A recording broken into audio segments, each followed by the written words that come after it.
సోదరీ సోదరులారా, నిర్గమకాండం 20వ అధ్యాయమంతా దశాజ్ఞలను గురించిన వివరాలతో నిండి ఉన్నది. దేవుడు సీనాయి కొండను దర్శిస్తాడు. బలిపీఠాన్ని గురించిన విశేషాలు కొన్ని ఈ అధ్యాయంలో ఉన్నాయి. వినండి. ధర్మశాస్త్రం ఇచ్చినవాడు దేవుడే. అయితే ధర్మశాస్త్రానికి ముందు దేవుడు దశాజ్ఞలను మనకిచ్చాడు. దశాజ్ఞలు ధర్మశాస్త్రంలో భాగమే. బలిపీఠం ఎన్నో సత్యాలను మనకు నేర్పుతుంది. ధర్మశాస్త్రానికి బలిపీఠానికి సంబంధం ఉంది. మానవుడు పాపి అని ధర్మశాస్త్రం చూపితే మానవునికి రక్షకుడు అవసరమని మనకు కనపడుతుంది. గనుక పాప పరిహారానికి బలి అర్పించాలి. అందుకే బలిపీఠం అవసరం. రక్తం చిందించనిదే పాప క్షమాపణ కలగదు.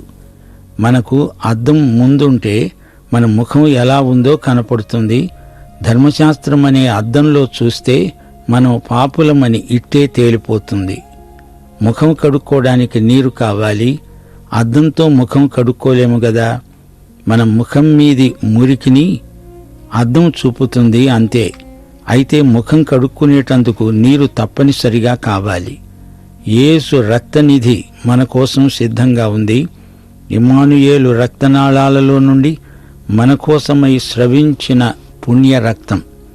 యెహెజ్కేలు గ్రంథం 18వ అధ్యాయం 4వ వచనం అంటోంది, మనుష్యులందరూ నా వశంలో ఉన్నారు. తండ్రులేమి కుమారులేమి అందరూ నా వశంలోనే ఉన్నారు. పాపం చేసేవాడెవడో వాడే మరణం పొందుతాడు. ధర్మశాస్త్రం అమలు పరచాలి. ధర్మశాస్త్రాన్ని అతిక్రమించిన వారికి శిక్ష తప్పదు. ధర్మశాస్త్రం, కృప ఈ రెండూ ఒకటి కాదు. వ్యత్యాసం గమనించాలి. ధర్మశాస్త్రంలో ప్రేమ లేదు, కృప లేదు. కృపలోని సౌజన్యాన్ని, మహిమను మనం గుర్తించాలి. కృపను కృపగానే బోధించాలి. పాపి యొక్క అక్కర రక్షణ. కృపచేతనే రక్షణ ప్రాప్తిస్తుంది. ధర్మశాస్త్రం మానవుడు ఎలా ఉండాలో చెబుతుంది. కృప దేవుడు ఎలాంటివాడో చూపుతుంది. ధర్మశాస్త్రం యొక్క ప్రాముఖ్యతను కూడా మనం గుర్తించవలసి ఉంది. దేవునికి మనుష్యునికి మధ్య పెద్ద అగాధం ఉంది. ధర్మశాస్త్రం అద్దం పట్టినట్లు నీవు ఆజ్ఞాతిక్రమం చేసినట్లు రుజువు చేస్తుంది. అద్దం అబద్ధం చెప్పదు. ఒక విషయం గ్రహించాలి. ధర్మశాస్త్రం ఎవరినీ పాపులనుగా చేయదు, గాని మానవుడు పాపి అని తేటగా చూపుతుంది. ధర్మశాస్త్రం పాపిని క్రీస్తు వద్దకు తెస్తుంది. బాలశిక్షకుడై ధర్మశాస్త్రం మన చెయ్యి పట్టుకొని మనల్ని క్రీస్తు దగ్గరికి, ఆయన శిలువ దగ్గరికి నడిపిస్తుంది. ధర్మశాస్త్రం మనిషితో అంటుంది, మానవుడా, నీవు పాపివి, నీకు రక్షకుడు కావాలి. సరే, ఇప్పుడు దశాజ్ఞలను గమనించండి. ముందు మాట, పైన ఆకాశమందే కాని, కింద భూమియందే కాని, భూమి క్రింద నీళ్లయందే కాని ఉండే దేని రూపమునైనను విగ్రహమునైనను నీవు చేసుకొనకూడదు. వాటికి సాగిలపడకూడదు. వాటిని పూజింపకూడదు. ఇందులో ఒక విషయం గ్రహించాలి. దశాజ్ఞలు 2 భాగాలు చేయబడినవి. మొదటి భాగంలో మానవునికి దేవునికి మధ్య సంబంధం. రెండో భాగంలో మానవునికి తోటి మానవునికి గల సంబంధం. ఈ 2 తెలియచేయబడ్డాయి. దేవుడు అంటున్నాడు, విగ్రహారాధన చేయకూడదు. నీ దేవుడనైన నేను రోషము గల దేవుడను. నన్ను ద్వేషించే వారి విషయంలో 3-4 తరముల వరకు తండ్రుల దోషమును కుమారుల మీదికి రప్పిస్తూ, నన్ను ప్రేమిస్తూ నా ఆజ్ఞలు గైకొనే వారిని 1000 తరాల వరకు కరుణిస్తాను. దేవుడు బహుదేవతారాధనను ఖండిస్తున్నాడు. అప్పటికి నాస్తికులు ఇంకా లేరు. అందుచేత దేవుడు వారిని ప్రస్తావించలేదు. దేవుని సృష్టికి ప్రజలు దగ్గరలోనే ఉన్నారు. అప్పుడు దేవుడు లేడని ఎవరూ చెప్పలేదు. రాజైన దావీదు కాలంలో నాస్తికులు బయలుదేరారు. 53వ కీర్తన ఆరంభంలో రాసి ఉంది, దేవుడు లేడని బుద్ధిహీనులు తమ హృదయాలలో అనుకొంటారు. వారు చెడిపోయిన వారు, అసహ్య కార్యాలు చేసేవారు. మేలు చేసేవాడు ఒక్కడూ లేడు. అలాగే 14వ కీర్తనలో దేవుడు లేడని బుద్ధిహీనులు తమ హృదయంలో అనుకుంటారు అని దావీదు రాజు పలికాడు. నాస్తికుడు ఎంత గొప్ప పండితుడైనా దేవుని దృష్టిలో బుద్ధిహీనుడే. దేవుని సృష్టి జరిగి ఎన్నెన్నో శతాబ్దాలు గడిచాయి. ఇప్పుడు మానవుడు దేవుడు లేడు అనేటంతవరకు వచ్చాడు. గాని అతడు బుద్ధిహీనుడు అంటున్నాడు దేవుడు. దేవుడు విగ్రహారాధికులను అపవిత్రతకు అప్పగించాడు. అట్టివారు దేవుని సత్యాన్ని అసత్యానికి మార్చి సృష్టికర్తకు ప్రతిగా సృష్టమును పూజించి సేవించారు. యుగయుగములకు ఆయన స్తోత్రార్హుడై ఉన్నాడు. ఆమేన్.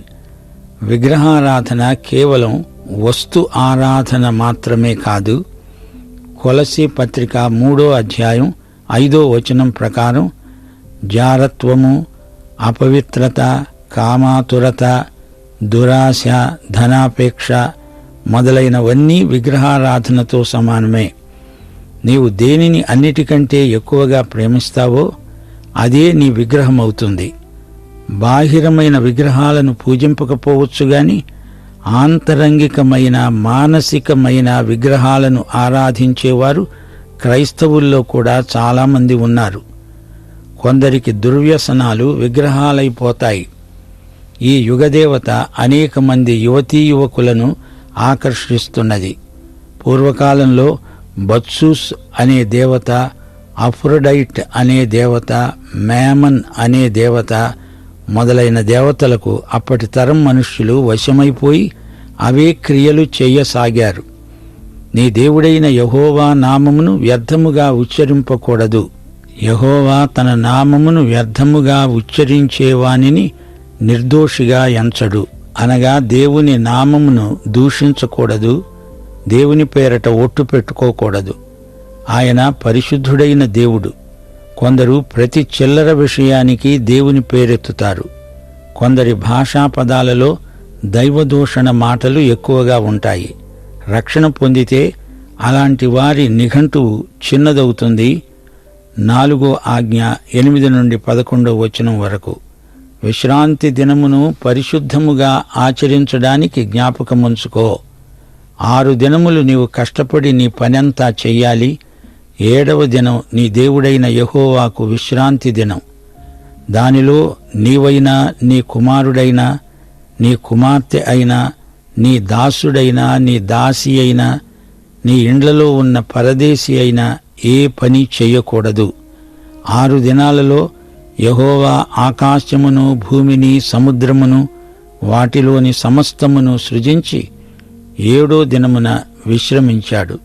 అందుచేత యెహోవా విశ్రాంతి దినమును ఆశీర్వదించి దానిని పరిశుద్ధపరిచాడు.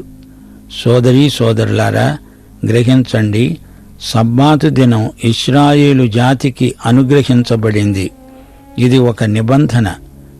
దేవునికి, ఇశ్రాయేలు ప్రజలకు మధ్య ఇది ఒడంబడిక.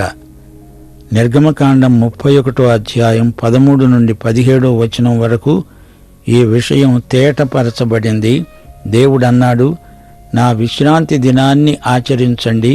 ఇది పరిశుద్ధ దినం, 7వ దినం, యెహోవాకు ప్రతిష్ఠ దినం. అది నిత్య నిబంధన, అది శాశ్వతమైన గుర్తు. ఇప్పుడు మన 7వ రోజు శనివారమా కాదా అనే వివాదం అనవసరం. మనము వారములోని ప్రథమ దినమైన ఆదివారాన్ని పాటిస్తాము.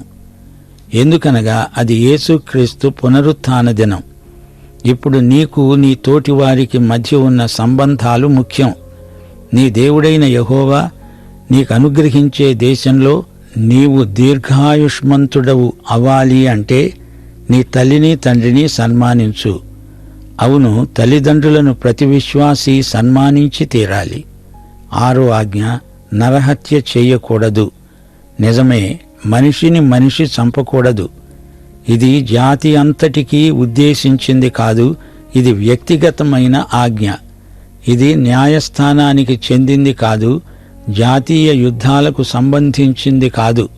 ఇది వ్యక్తిగత నైతిక విధి. నరహత్య చేయకూడదు. హత్య దేవుని దృష్టిలో గొప్ప నేరం. హత్య కోపం నుండి పుట్టుకొచ్చే తలంపు. సహోదరుని మీద కోపపడినా అది హత్యతో సమానమే. ఇప్పుడు 7వ ఆజ్ఞ వినండి. వ్యభిచరించకూడదు. వివాహానికి బయట స్త్రీ పురుష సంబంధాలు నిషిద్ధం. ఇక 8వ ఆజ్ఞ, దొంగిలకూడదు. హత్య, దొంగతనం వీటిని దేవుడు నిషేధించాడు. నీ పొరుగువాని మీద అబద్ధ సాక్ష్యం పలకకూడదు. ఈ విధంగా అబద్ధ సాక్ష్యాలు పలికించడం ఘోరమైన నేరం. అబద్ధాలు చెప్పకూడదు, చెప్పించకూడదు. 10వ ఆజ్ఞ, నీ పొరుగువాని ఇల్లు ఆశించకూడదు. నీ పొరుగువాని భార్యనైనా, అతని దాసుడినైనా, అతని దాసినైనా, అతని ఎద్దునైనా, గాడిదనైనా, నీ పొరుగువానిదైన దేనినైనా ఆశించకూడదు. అసూయ, ఇతరుల ఆస్తి మీద ఆశ విగ్రహారాధనతో సమానం. కొలసీ పత్రిక 3వ అధ్యాయం 5వ వచనం, ధనాపేక్ష విగ్రహారాధనే అని చెప్తున్నాడు పౌలు. ఈ రోజున ఈ వచనాన్ని మా శ్రోతలు జాగ్రత్తగా పాటించాలి. హత్య, వ్యభిచారం, దొంగతనం, అబద్ధ సాక్ష్యం కల్పించడం ఇవన్నీ దశాజ్ఞల్లో దేవుడు నియమించిన కట్టడలు. సోదరీ సోదరులారా, దశాజ్ఞలు సార్వత్రికమైనవి. ఇవి స్వయంగా దేవుడిచ్చిన ఆజ్ఞలు. వీటిని పాటించి తీరాలి. ధర్మశాస్త్ర ప్రదాన సమయంలో ఇశ్రాయేలీయులు ఉరుములు, మెరుపులు కలిగినప్పుడు భయపడి పర్వతానికి దూరంగా తొలిగారు. ధర్మశాస్త్రం ఉన్నతమైన ప్రమాణాలను ఏర్పరచింది. దేవుని ధర్మశాస్త్రం సంపూర్ణమైనది. అంతేకాదు, ధర్మశాస్త్రం సంపూర్ణతను కోరుతుంది. ధర్మశాస్త్రం నిన్ను రక్షించాలని కోరుకుంటే మొదట నీవు పరిపూర్ణుడవై ఉండాలి. నీవు పరిపూర్ణుడవై ఉండకపోతే ధర్మశాస్త్రం నిన్ను రక్షించలేదు. అయితే దేవుని కృపావిధానంలో ఎంత ఘోరపాపి అయినా రక్షించబడగలడు. కృప దేవుని మంచితనాన్ని, ఆయన ఘనతను వేనోళ్ల చాటుతుంది. దేవుడు తన ప్రజలైన ఇశ్రాయేలుకు అనుగ్రహించిన దర్శనం ఎంతో భయం కొలుపుతుంది. దేవుడు తాను సజీవుడనని తన ప్రజలకు రుజువు చేసుకుంటున్నాడు. వీరందరూ ఈజిప్టులో పుట్టి పెరిగిన వారు. ఆ దేశంలో వారికి ఎక్కడ చూచినా, ఎటు చూచినా విగ్రహాలే. వారు సృష్టికర్తను మరిచి సృష్టిని ఆరాధించారు. అయితే దేవుడు ఇక్కడ తన ప్రజలకు ఎంతో సన్నిహితుడై కనపడుతున్నాడు. దేవుడు ఇశ్రాయేలు ప్రజలకు దశాజ్ఞలిచ్చాడు. వీటితో పాటు దేవుడు బలిపీఠ నిర్మాణానికి కొన్ని హెచ్చరికలు చేస్తున్నాడు. బలిపీఠం బలి పశువును వధించడానికి వాడతారు. అయితే అది క్రీస్తు శిలువను, ఆయన కార్చిన రక్తాన్ని సూచిస్తుంది. గుడారం నిర్మించకముందు మొట్టమొదట వారు బలిపీఠం కట్టారు. వారు వెళ్లిన చోటనెల్లా ఇలాగే బలిపీఠాలు నిర్మిస్తూ పోయారు. ఈ అధ్యాయంలో బలిపీఠం కట్టమని చెప్పాడు దేవుడు. సమాధాన బలిగా గొర్రెను, ఎద్దులను అర్పించవలసింది అంటున్నాడు. సమాధాన బలి దేవునికి మనకు మధ్య సమాధానాన్ని సూచిస్తుంది. శిలువ రక్తంతో యేసుక్రీస్తు దేవునికి మనకు మధ్య సమాధానం నెలకొల్పాడు. దహన బలి క్రీస్తు ఎవరో చూపుతుంది. ఆయన యోగ్యతను, సేవా పరిచర్యను చూపుతుంది. బలిపీఠం మట్టితో నిర్మించాలి. దీని మీద ఇశ్రాయేలు ప్రజలు దహన బలులు, సమాధాన బలులు అర్పిస్తారు. పాప పరిహార బలులు, అతిక్రమ బలులు ఆ తరువాత వారికి విధించబడ్డాయి. రాతితో బలిపీఠం కట్టేటప్పుడు ఆ రాళ్లలో ఏదీ చెక్కబడినదై ఉండకూడదు. దానిమీద ఇనుప ఆయుధం ఏదీ పడకూడదు. ఇందులో మనకొక పాఠమున్నది. రాతి బలిపీఠం నిర్మాణంలో దేవుడు వాడుకునే రాతిని మనుష్యుడు మలచకూడదు. దానికి మనుషులు నగిషీలు చెక్కకూడదు. ఎలాంటి ఇనుప సాధనమైనా రాతికి తగిలితే అది అపవిత్రమవుతుంది. దేవుడు అలాంటి రాతిని అంగీకరించడు. మనుష్యులు కల్పించే అలంకారాలను అనేకసార్లు దేవుడు త్రోసిపుచ్చుతాడు. మన సంగీతం, మన విద్యుత్ దీపాలు, అలంకరణ ఇవన్నీ దేవుని సన్నిధికి ప్రత్యామ్నాయం కావు. మన ఉద్దేశ్యాలు, మన మెరుగుపోతలు దేవుని దృష్టిలో నిర్జీవ క్రియలు. ఆధునిక వేదాంతులు జీవము లేని కార్యక్రమాలను ప్రజాకర్షణ కోసం రూపొందిస్తున్నారు. శిలువ సందేశాన్ని మరుగుపరిచే ఏ అలంకారమైనా దేవుడు అంగీకరించడు. శిలువపై మరణించిన యేసుక్రీస్తు నుండి ప్రజల దృష్టి దేనిమీదికి మరలకూడదు. అలాంటిది జరిగితే దేవుడు సహించడు. ఎంత మంచి సంగీతం ఉన్నా అంతా వృధా, అంతా కలుషితమైపోయింది, అపవిత్రమైపోయింది. ఇక్కడ మరో హెచ్చరిక చేయబడింది. బలిపీఠం మీదికి మెట్లు కట్టకూడదు. అది మనుషులు తమకు అనుకూలంగా కల్పించుకునే పద్ధతికి సూచన. ఆ రోజుల్లో యాజకులు ఒక విధమైన గౌను లాంటిది వేసుకునేవారు. అందుచేత క్రింద ఉన్న వారికి యాజకుని దిగంబరత్వం కనపడకూడదు. అనగా శరీరానుసారమైన విధానాలు దేవుడు ఇష్టపడడు. సోదరీ సోదరులారా, ఎవరైనా శరీరానుసారమైన పద్ధతులను వాడితే అది దేవునికి విరోధమవుతుంది. దేవుని పనిలో దేవుని లక్షణాలే కనపడాలి. అనేక చోట్ల ప్రజలు బోధకుని వైపే చూస్తారు, కాని బోధకుడు ప్రకటించే యేసు వైపు చూడరు. యేసు ప్రభువు యొక్క సౌందర్యం ఎత్తి చూపటమే మన పని. నీ సౌందర్యం కాదు, యేసు సౌందర్యం ప్రజలు చూడాలి. నీ ఘనత కాదు, యేసు మహిమను ప్రజలు గుర్తించాలి. ప్రసంగం విన్న తరువాత యేసు ఎంత గొప్ప రక్షకుడో ప్రజలు చూడాలి. సేవలో శరీరానికి ఘనత కలుగకూడదు. సంఘంలో శరీరానుసారమైన పద్ధతులు వాడకూడదు. సిలువ వేయబడిన యేసును తప్ప మరి దేనిని ఎవరూ ఎరిగి ఉండకూడదు. ఇప్పుడు 20వ అధ్యాయం ముగించాము. కొన్ని ప్రాముఖ్యాంశాలను మీ దృష్టికి తేగోరుతాము. దశాజ్ఞలు ధర్మశాస్త్రమంతటి సారాంశం. బహుదేవతారాధనను ధర్మశాస్త్రం పలు విధాలుగా ఖండిస్తుంది. విగ్రహారాధన నిషిద్ధం. యెహోవా పౌరుషము గల దేవుడు. దేవుని పౌరుషం ఆధ్యాత్మికమైనది. 2 కొరింథీ 11వ అధ్యాయం 2వ వచనం పౌలు అంటున్నాడు, దేవాసక్తితో మీ ఎడల ఆసక్తి కలిగి ఉన్నాను. ఇది దేవాసక్తి, ఇది మానవాసక్తి కాదు. ఈ అధ్యాయంలో 5వ వచనంలో దేవుడు అంటున్నాడు, నీ దేవుడనైన యెహోవానైన నేను రోషము గల దేవుడను. నన్ను ద్వేషించే వారి విషయంలో 3-4 తరాల వరకు తండ్రుల దోషాన్ని కుమారుల మీదికి రప్పిస్తాను. గమనించండి, తండ్రుల దోషం అంటున్నాడు గాని తల్లుల దోషం అనలేదు. ఎందుకనగా మానవ జాతి మొత్తానికి ఆదాము శిరస్సు. మానవ జాతి యావత్తు ఆదాము నుండే వచ్చింది. ఆదాము పాపం చేసినప్పుడు దానిని బట్టి మానవులందరూ పాపులయ్యారు. మనుష్యులందరికీ పాపం సంక్రమించడానికి ఆదామే మూల కారణం. ఆదాము చేసిన పాపం వ్యక్తిగతం మాత్రమే కాదు, సార్వత్రికమైనది. ఆదాము వారసత్వమే మానవత అంతటికీ సంక్రమించింది. మానవులందరూ ఆదామునందే ఉన్నారు కాబట్టి ఆదాము చేసిన పాపం మానవులందరూ చేసినట్లయింది. లేవి అబ్రహామునందున్నాడు. అబ్రహాము మెల్కీసెదెకు 10వ భాగం చెల్లించినప్పుడు లేవి చెల్లించినట్లే అయింది. పాపము తండ్రుల నుండి సంతానానికి వచ్చినట్లు పరిగణించబడుతుంది, తల్లుల నుంచి కాదు. ఈ సందర్భంలో ఒక సత్యం గమనించాలి. స్త్రీ సంతానం కంటుంది, అంతేగాని ఆమె నుండి పాప స్వభావం సంతానానికి రాదు. దానికి ఆమె బాధ్యురాలు కాదు. అందుకే యేసుక్రీస్తు కన్యక గర్భాన పుట్టాడు. మరియ నుండి ఎట్టి పాపదోషం ఆయనకు అంటదు. యేసు శరీరం పాప శరీరం కాదు. యేసు పరిశుద్ధుడు. ఈజిప్టు దేశంలో ఎక్కడ చూచినా విగ్రహాలే, దేవతలే.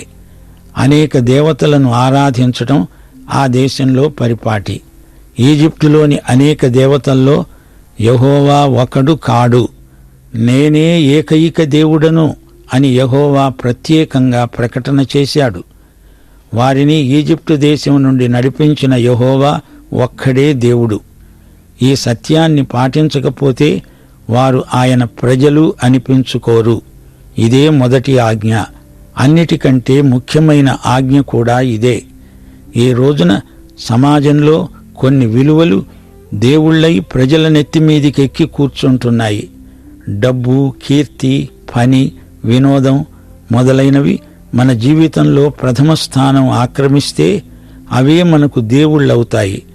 ఎవరూ వీటిని ఆరాధించాలని ఉద్దేశించరు. పాఠం ఇంతటితో సమాప్తం. ప్రభు అయిన యేసుక్రీస్తు వారి కృప, తండ్రి అయిన దేవుని ప్రేమ, పరిశుద్ధాత్మ యొక్క అన్యోన్య సహవాసము, సమాధానము మనకందరికీ నిత్యత్వము పర్యంతము తోడై ఉండునుగాక. ఆమేన్.